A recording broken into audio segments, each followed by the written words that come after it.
Have you ever caught yourself changing how you talk? Maybe you slow down your speech, adjusting your accent, or mirroring somebody else's body language.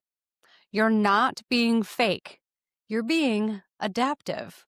And that's exactly what communication accommodation theory explains.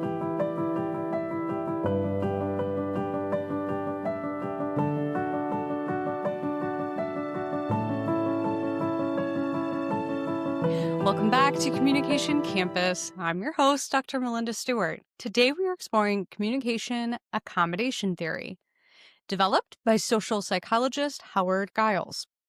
Now, this theory helps us understand how and why people adjust their communication behaviors and social interactions. Now, communication accommodation theory begins with a simple premise. When we interact, we constantly and oftentimes unconsciously adjust how we speak, move, even listen to how we manage social distance. These adjustments can help us connect, stand out, or even protect our identity. Now, communication accommodation theory, also known as CAT, shows us how communication is a tool for navigating relationships and especially power. Now, there's three core strategies that are essential parts of this theory.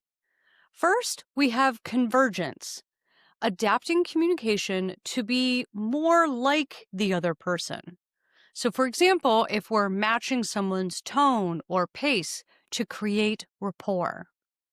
Now, this is usually seen as a positive. It's signaling empathy and connection.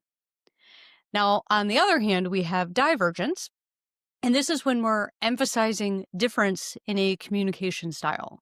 So think of it as speaking in your native accent to assert identity or resist conformity. Now, this can express pride, independence, as well as resistance. Now, maintenance is our third core piece of this, and this is sticking to your usual communication pattern regardless of the other person.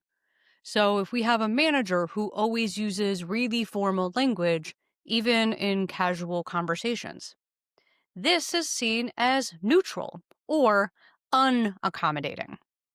These strategies aren't good or bad really in themselves. It depends on the context, the goals, and the relationships. So, what drives these adjustments?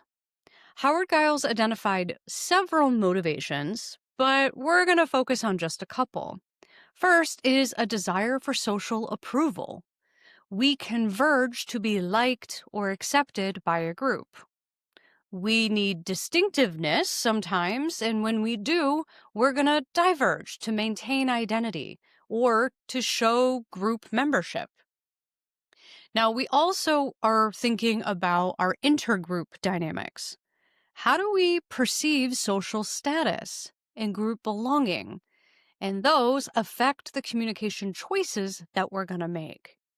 Now, for example, a younger employee might converge towards formal language when speaking with their senior staff, yet the senior staff might converge by adopting a more casual tone to appear approachable.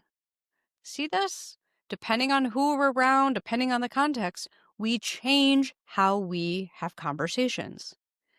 Now, CAT is used to study cross-cultural communication, intergenerational talk, and even online interactions, as it helps us to understand and explain why miscommunication often happens across differences, and how awareness of accommodation can improve empathy, reduce bias, and strengthen relationships.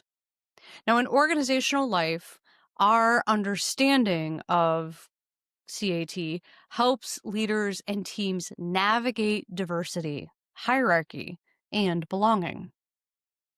All right, so this is a pretty simple one at the base level. Your chapter is going to go into a lot more detail about when and why and how all of these things work. But I want to have us sum up with this. We adapt our communication through convergence, divergence, and maintenance. These choices reflect our social goals, our connection, our distinction, or control. And the communication accommodation theory shows us that every conversation is also a negotiation of our identity. Well, that's it for this week's episode. Thank you for joining me. In our next episode, we're going to be looking at face negotiation theories, and we'll be exploring yet another intercultural theory. Remember, adapting your communication isn't losing yourself, it's learning ways to connect or to show and stand by your identity. Until then.